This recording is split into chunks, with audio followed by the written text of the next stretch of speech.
And we are back. Pokemon Sun, Hardcore Nuzlocke, the run continues. Our Route 2 encounter this time around is actually going to be the Alolan Meowth with that really nice dark typing, super fast. And we're just going to chuck the Great Ball and secure it and just keep making our way to that first Totem trial. Let's go. So I noticed that our Meowth did not have Technician this time around, and I was starting to get really bummed out about it, but then it has Pickup, so it got some really nice items, and it actually picked up the Leftovers, which could be absolutely massive throughout the run, so I will definitely take that. All right, it is time for the first Totem Pokemon here. The big old Goomshoes comes down, has the defensive aura as well, beefing it up. So we're going to throw out Little Litten again and just get some growls off to try and hamper the damage that the big guy can provide as its allied Pokemon comes in, and it is the little Yongoose. And honestly, the little guy may be more terrifying than the ace here, but the bite does come down. We got a -1 attack. It's still +1 defense. The Leer comes down, so now we are -1 defense. So you got the ace with -2 attack and the little guy with -1. Another Leer comes down, so now we're basically flirting with no defenses as the Litten gets absolutely crit to 4 HP, a little Citrus Berry for reprieve as we get another Growl down. So the big guy is -3, the little guy is -2 as far as physical attack goes, and we're going to try to get our ace to safety, our starter. We do have the Meowth, Pikipek, and Yongoose to choose from. They all are equipped with items, whether it be berries or the leftovers. And the Pikipek does have super effective Brick Break, but we want to save that to where we're in the best possible position. So I think we're going to go into either the Yongoose or the Meowth.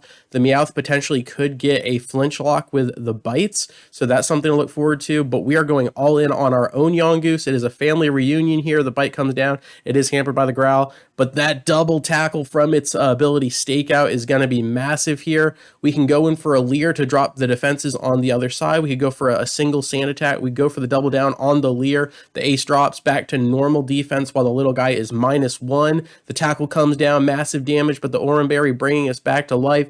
We're sitting at 22 HP. It's a 1v2 setup. We're going to get greedy for another Leer here as the ace drops another Leer on us as well. The tackle comes in. Thankfully, no crit. We eat that. Now we have -2 defense on the little guy, -1 on the ace, and we are going all in for that third Leer. The bite comes down, and it is a critical through all 3 Growls, and our setup gets completely destroyed there as we lose our own Yongoose. The casualties, that is the first one of the run, but we do get a clean swap into Pikipek, who gets a massive Brick Breakdown onto the ace, looking really good there. We're just going to have to tank whatever comes our way. The Leer is here. The Scary Face is there, so we are -2 speed, -1 defense in a very precarious situation. The bite comes down, no flinch. Hopefully the tackle comes down. Both getting buffeted by the Growl from the little Litten from before. The Oran Berry brings us back. The flinch comes down though, and Pikipek is stuck between a rock and a hard place. Another bite comes down. Hopefully no flinch, no crit. The tackle comes down, a lot of damage. Pikipek flinches again, and the double flinch comes down onto the Woodpecker. And now we are in such a tough spot because if we stay in, I'm pretty sure the Woodpecker goes down, but if we swap, someone doesn't have to deal with the Leers that have already plagued the Pikipek, so we are going all in on our final healthy Pokemon. It is going to be the Meowth versus the world here, and if something happens, this could be an absolute wipe as Litten and Pikipek are both bleeding out. The plan looks so promising, but the critical hit and the flinches come down. The RNG is not in our favor, but we swap into a not very effective bite, and that is huge. The tackle double damage from the Stakeout is not great, but we are tanking it. The bite, we should be faster here. The bite does come down, and it's not enough to kill the ace, the Scary Face, in return, so now we are going to be a lot slower. The tackle doing plenty of damage, but another Oran Berry trying to keep our team as safe as possible, and we are going all in for the ace here. We're going to finish off the big boy if we can, but the Leer comes out first because of the Scary Face. The tackle comes down. It is stab. That's a lot of damage, but the Goomshoes finally falls, and it is a fadeaway critical for style points. The Meowth hopping up to a baker's dozen in level. You'll love to see that. And if you remember, we got 2 Leers down onto the little guy, so this is just going to do massive damage, and the Meowth completely flexes and avenges our Yongoose. That is going to be our first casualty of the run. I was really hoping we could get out without losing anybody, but honestly, we could have lost more than that given how that fight went. So I will take that, and now let's just move forward and go take on that second trial. Let's do it. On our way there, we stopped by in the cavern here, and we're just going to go ahead and secure the Alolan Diglett. I actually lost the Diglett in the first attempt right before it was about to evolve, so let's see if we can get that Dugtrio this time around. We make a quick stop at Route 3 to grab the Cutie Fly for this run. Cutie Fly went down like an absolute stud in our first run against the Wishy-Washy Totem, so let's hopefully try to get the Rabombi this time, chuck the Nest Ball, and secure it. On top of that, our Melly Meadow encounter is going to be the Oricorio once again, who we also lost in the Wishy-Washy fight, so let's try to see if we can get there and just keep as many Pokemon alive as possible this time. Right there at Melly Meadow, we do beat How with no issues. He's just got the Pikachu and Rowlet at this point in the game, so our Litten just cleans up shop there, and we are on to the next part of the run. Next up on the menu is gonna be that fight against Hallie here, one of the captains or kahunas of the island here, and he's got mainly fighting type Pokemon, but we do have that electric flying Oricorio. Probably my least favorite design, but maybe my favorite typing of the 4 Oricorios, as we completely nuke his first Pokemon. The Mankey goes down, we eat the fake out, no problem, but he does dodge our Air Cutter right there, and that is going to be brutal as we tank 3 of those. That's the only problem with Air Cutter. It's got that 5% miss chance, but other than that, we are looking good as we tank another Arm Thrust. The Makahito will fall if we can get off another Air Cutter. The Super Potion bringing him to a safer space. The Air Cutter does come down. It is stab super effective, and the Makahito holds on. We go in for a pound just so we don't have to worry about the 5% miss chance as the Kraballer comes down, and we just needed one shot with the Air Cutter before he gets off that Z move, and we absolutely do. Hala is defeated, and we are just going to keep going. Now we just take a detour back home to stop in at the furthest hollow there to grab the Rockruff, chilling at level 13, looking so happy. I don't think anything tragic will happen to him this time around. Nothing, no, it didn't happen. Our Route 4 encounter is going to be the Mudbray. We got the little Cutie Fly holding him at bay here. We're just going to chuck the Nest Ball after the Paralysis comes down and secure a very awesome encounter. We are going to get a negative attack nature. However, we get stamina this time for the ability, so anytime we take damage, our defense goes up, and that is so much better than own tempo. So I will actually take that trade-off. Let's go. All right, it's time for another fight against How here. He's just got his 2 Pokemon, but he does have the Pikachu and the Dartrix, and Dartrix can be very scary at this point in the game. However, we open up with the Mudbray, the little pony that could. The Pikachu comes down with a quick attack. We are immune to all electric-type Pokemon, and there is the stamina buffing that defense, was absolutely glorious. The Pikachu falls to 1 Bulldoze. Really good stuff there. However, the Ace Dartrix is coming down here, level 17, looking awesome. We're just going to go ahead and do a starter showdown here. We're going to have our Fire versus the Grass. Really favorable matchup as we're going to have to tank a Razor Leaf here. It is a crit, which is unfortunate, but we should still be fine as we're going for the Acrobatics, which does massive damage when you're not holding an item, and we get a return critical. However, the Z power comes down, and Dartrix is moving in for a breakneck blitz out of nowhere, and I was not prepared for this, and we may lose Torcat. Please hold on. I swear to goodness, if we don't get the Incineroar, the critical hit breakneck blitz comes down, and both starters are bleeding out, and I am not staying in for a potential speed battle. We are just swapping out to the Oricorio, and the Razor Leaf comes down. The Yellow Bird tanks that no problem, and we are going to finish off our rival starter. Way too close for comfort. Honestly, I'm thinking of just putting Torcat in the PC for until we can get the Incineroar, because I do not trust myself. So moving forward, we might not see the Fire Kitty very much, but it's because he's safe in the PC. All right, it is time for Gladion's debut fight here. He comes down looking very cool, chucks out the Zubat, and we were very close to losing multiple Pokemon in my first attempt, so I'm going to try to see if we can play it a lot better this time around as the Rockruff comes down with a stab super effective Rock Throw and really gets this fight off to a good start here. The Type Null comes down looking for that stab normal tackle, and I just want to get one Sand Attack to maybe... Oh my gosh, that's really bad. So actually Type Null has Pursuit, and it just did 17 damage. So if we swap out and he goes for Pursuit again, we do die.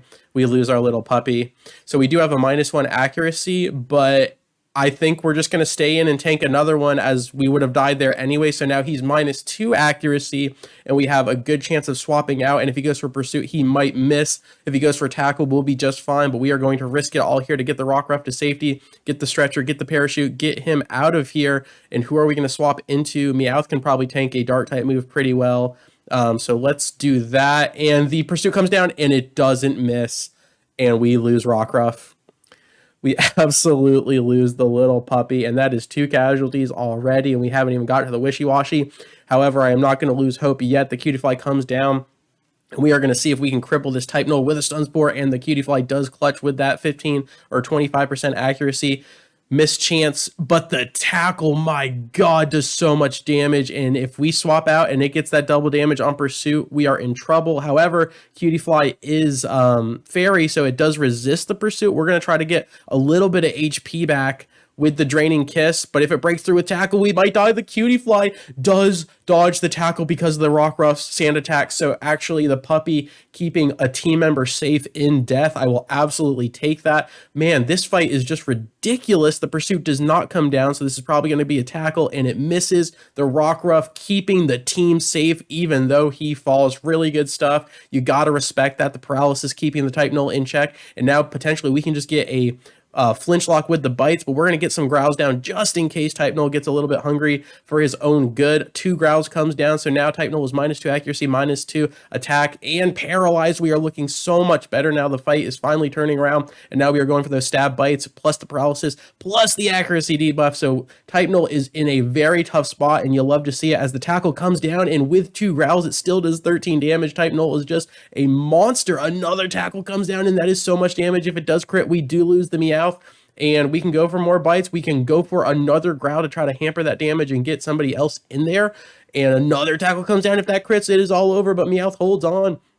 Meowth stands his ground, and the Mudbray is going to come down here and show off that stamina ability. Really good stuff, and is super defensive in nature, so 3 growls against the pony, plus the added defense, and a leftovers on top. That is what I'm talking about. Potentially should have lined that up earlier in the fight, but it just did not go as planned, and Type Null is in pursuit here, pun intended, and now Mudbray going to finish the job with one more double kick, and Gladion will not be denied. He is the one that ended our run last time, and he is certainly off to a good start this time, so we got to watch out for him and plan better moving forward, but we'll take the one loss and try to rebound. On the heels of that Gladion fight, we run into the cute little Fomantis in the grass right there. I believe it's Route 5. Chuck the nest ball and secure it, looking for that potential Lurantis in the future. Shortly after that, we are moving in to get our own Wishy-Washy encounter here. Just chilling at level 17 in the pond. We're going to chuck another nest ball, secure this, and try to utilize the Wishy-Washy a little bit better this time, as I think I definitely could have improved on how we used him the first run. Some key evolutions we've got right now is the Persian as well as the Trumbeak, so that might come in handy when fighting the Totem Wishy-Washy. All right, speaking of which, let's take on that Wishy-Washy, the Totem Pokemon, right here, right now. Let's get a good game plan going. Let's try to dodge any unfortunate critical hits if we can, but if they happen, we're just going to eat them and move forward from there. The Cutie Fly comes down, very similar strategy to last time, as we do have the Struggle Bug. However, this time I made sure to get Light Screen onto the cute little Fairy Bug here, and the Growl comes down. So a great start now. Special attacks are going to be doing half. That basically negates the rain. The rain really does make this battle very difficult going against water type Pokemon, but we're going to get that Struggle Bug down, which is going to affect both of them and drop their special attack even more. So we've got -1 on both of them. The Aqua Ring comes down, and we still have the Light Screen up, having this Water Gun. So that is still a good chunk of damage, but if we didn't have the Light Screen, it would have brought us basically into the red, or at least the yellow. So we're going for the Draining Kiss here as the Helping Hand comes down, which is fine. I'm just kidding. We're going for the Stun Spore to lock down the big water fish, and the Paralysis comes down, which is absolutely massive. But we do have to watch out for the double damage if they shoot water guns at the same time, as that could really add up. Another Helping Hand comes down. He's really trying to help his little tiny Wishy-Washy as we get a second bug type move there that lowers your special attack, the Struggle Bug. There you go. So the little Wishy-Washy holding on, and we actually don't want to finish off the little guy, because then the Alola Mola will come out, which can actually heal the big whale fish. So right now we were kind of dancing around, and we're trying to get a nice opening to send out another Pokemon that can really do more damage. So really we are leaning into the utility that Cutie Fly can provide. We're going to reset that Light Screen and really just go back to basics here. So we want to keep the little fish alive. We want to hamper the big fish as much as possible. And then we want to swap into someone who can really do the finishing blows here. So we got the Paralysis down, and we have multiple struggle bugs on the wishy-washy, and I think he's -2 at this point. Another helping hand comes down. Another thing to note is that the big whalefish only has special attacks, so it can't like pivot to a physical attack to try to go through that the light screen or even the debuffs that struggle bug provides. So we really have hampered the whalefish right here. Really good wishy-washy, but the draining kiss comes down, and on top of that, the big wishy-washy has a citrus berry that we're trying to play around as well. So I believe my Persian has Thief, so we're going to try to get the Persian in there and steal the citrus berry so that the wishy-washy can't get a massive heal. However, I am getting a little bit greedy here, trying to set up another light screen upon switching out. So unfortunately, that does lead to the critical hit, and there is going to be the citrus berry, so that did not work out either. And then on top of that, the feint attack comes down and is going to do even more damage on top of the water gun. And we have dropped really low, and we are definitely in crit range now.